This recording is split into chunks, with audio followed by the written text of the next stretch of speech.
kayong mag-give up, no?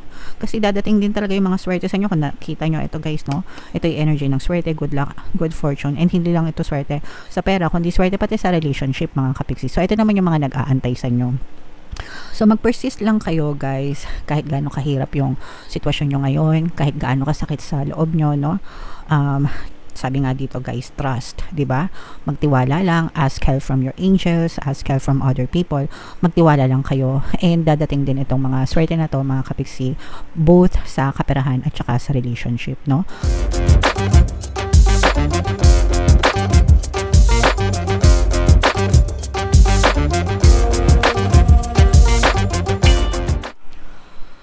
Hello guys, hello Gemini, welcome back to Pinoy Pixie Tarot. Ang pamagat ng episode natin for tonight is monthly taroscope para ngayong March para sa Gemini, Sun, Moon, Rising, Sign, and Venus.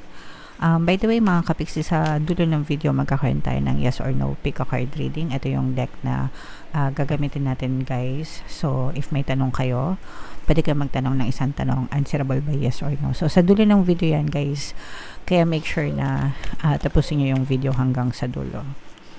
So, tingnan natin, guys, yung mga mensahe sa inyo ng inyong mga gabay, mga kapiksi, para ngayong March. So, we have ask your angels, trust, and ask for help from others. So, dito mga kapiksi, no, for some of you, nararamdaman natin na baka yung iba sa inyo ay nangangailangan ng tulong. Although, hindi naman kayo lahat, pero yung for some of you, pwedeng meron kayong mga pinagdadaanan, may mga bagay na naguguluhan kayo, ganyan. And for some of you, baka kailangan nyo ng tulong. That's why lumalabas itong mga mensahe na to. So, magdasal lang tayo, mga kapiksi, no? Syempre, importante yung pagdadasal kasi si universe yung unang tutulong sa atin, di ba? And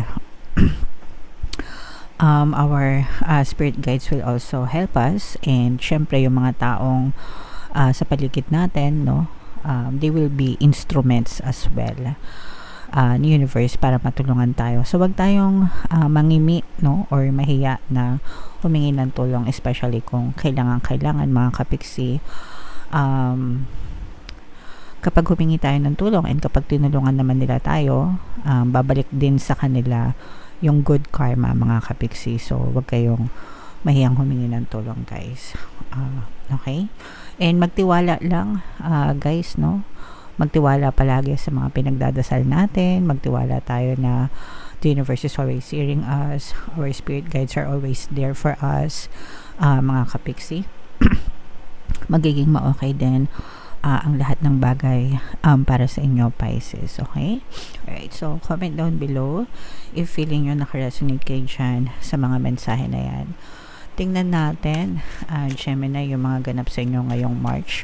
Shuffle ko to, mga kapiksi. Habang sinashuffle ko to, panoorin nyo muna yung video natin regarding sa ating paano mag-manifest ng abundance video course. Kapiksi, sawa ka na ba sa mga struggles at hirap sa buhay mo? Masipag ka ba at masikap sa buhay ngunit hindi ka pa rin umaasenso? Ilang beses ka na bang nag-attempt mag-negosyo at mag-invest pero palagi ka pa rin nalulugi? Sa pagkakataon na ito ay maaaring may subconscious beliefs ka na nagiging balakid sa iyong pag-unlad at pagyaman. Introducing, paano mag-manifest ng abundance video course.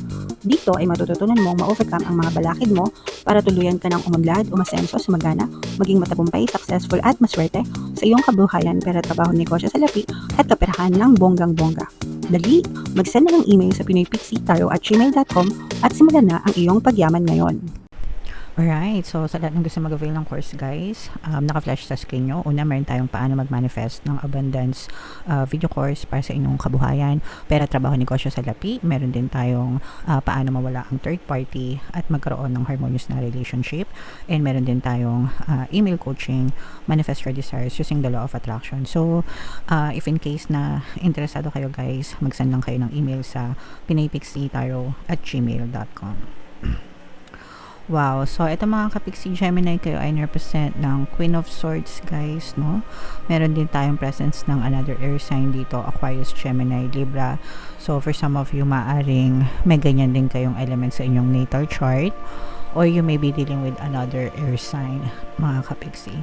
Ito yung mga positive and negative, mga kapiksi, no? Kasi for some of you, nararamdaman natin yung paghihirap sa buhay ng iba sa inyo, although hindi naman lahat guys, pero parang nahihirapan kayo due to competition mga kapiksi. I think na nag-i-struggle kayo na yung iba, hindi naman lahat, parang nag-i-struggle kayo na baguhin yung buhay nyo guys, no? Parang you against your older self, your older version of yourself. Parang gusto mong baguhin yung buhay mo, become a better version of yourself. Gusto mong magkaroon ng better life, ganyan. Pero parang dahil sa dami ng negative circumstances sa buhay mo, parang bumabalik ka sa pagkanega. Nagets nyo ba? So, you're trying so hard, mga kapiksi, na magpaka-positive, baguhin yung buhay nyo, no? Pero, may mga times talaga na nahihirapan kayo and naaalala nyo yung mga kahirapan nyo sa buhay, yung paghihirap, na parang feeling mo walang tumutulong sa inyo. Kaya, it makes it harder for you, no? So, okay lang yan, guys, kasi dadating talaga tayo dun sa point na of course, kung gusto natin magbago yung buhay natin, we have to change first, di ba? Kailangan baguhin muna natin yung sarili natin, yung pananaw natin. Pero minsan, pag sinasampal tayo ng kahirapan, di ba? Excuse dun sa sa wordings, pero reality hurts, di ba? Reality bites, di ba? Sabi nga nila, minsan kahit na gusto mong gumaan yung buhay mo, of course, kailangan mong magpaka-think positive, pero pag sinasampal ka ng kahirapan, mahirap talaga na hindi mag-isip ng problema. So, yun yung nararamdaman natin for some of you na talagang you're struggling. Pero, nag-struggle ka, pero hindi ka gumigive up. Okay? So, yun naman yung maganda sa inyo. Hindi kayo nag-give up, guys. And, huwag kayong mag-give up, no? Kasi dadating din talaga yung mga swerte sa inyo. Kung nakita nyo, ito guys, no? Ito yung energy ng swerte, good luck, good fortune. And hindi lang ito swerte sa pera, kundi swerte pati sa relationship, mga kapiksi. So, ito naman yung mga nag-aantay sa inyo. So, mag-persist lang kayo, guys, kahit gaano kahirap yung sitwasyon nyo ngayon, kahit gaano kasakit sa loob nyo, no? Sabi nga dito guys, trust, 'di ba? Magtiwala lang, ask help from your angels, ask help from other people. Magtiwala lang kayo, and dadating din itong mga swerte na to, mga kapiksi, both sa kaperahan at saka sa relationship, no? So ito yung kaperahan, ito yung relationship, mga kapiksi. Angel number 1010 guys, so check nyo yung ibig sabihin niyan, baka may additional na mensahe sa inyo ang inyong anghel gabay. Pero combo sa swerte ito, mga kapiksi, sa relasyon at saka sa pera. So i-mind nyo na yan guys, no? Magtiwala lang kayo. Pwede kayo makinig ng mga subliminals natin, no, dito sa ating channel. Lahat yan parehas sa relationship, sa pera, mga kapiksi, ginawa natin talaga yan para makatulong sa inyo. Libre lang yan, papakinggan nyo lang ng paulit-ulit, okay?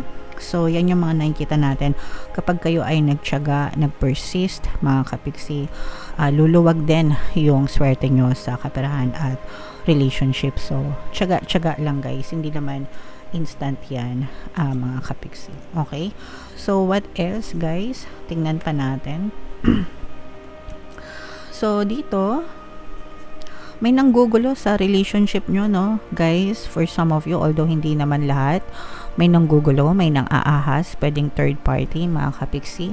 Pwedeng third party na kabet, no? Kung may mga jowa na kayo, mga kapiksi, pwedeng ibig sabihin merong gustong umagaw sa person mo. For some of you naman, parang ibang klaseng toxicities naman yung pwedeng nakikialam sa inyo, like say for example, baka mga barkada o kaya naman mga pamilya, no? Pamilya ng person mo o kaya pamilya mo, parang against dun sa person.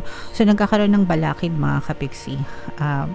Pero pwede rin sa trabaho guys, no? I'm sensing na malakas yung energy ng trabaho. So ibig sabihin pwedeng dahil sa trabaho walang time, mas priority niya yung work niya, konti na lang yung oras sa'yo, o kaya naman pwedeng may third party sa trabaho, okay? As in kabitenya kabitenya sa sa trabaho mga kapiksi. Alright?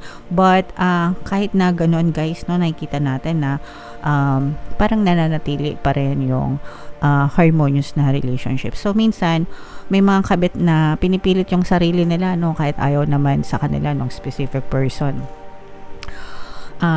Yun yung sinasabi na palay lumalapit sa manok. So, ganun yung nangyayari sa inyo mga kapiksi. Parang palay mismo yung lumalapit sa manok, sa SP nyo.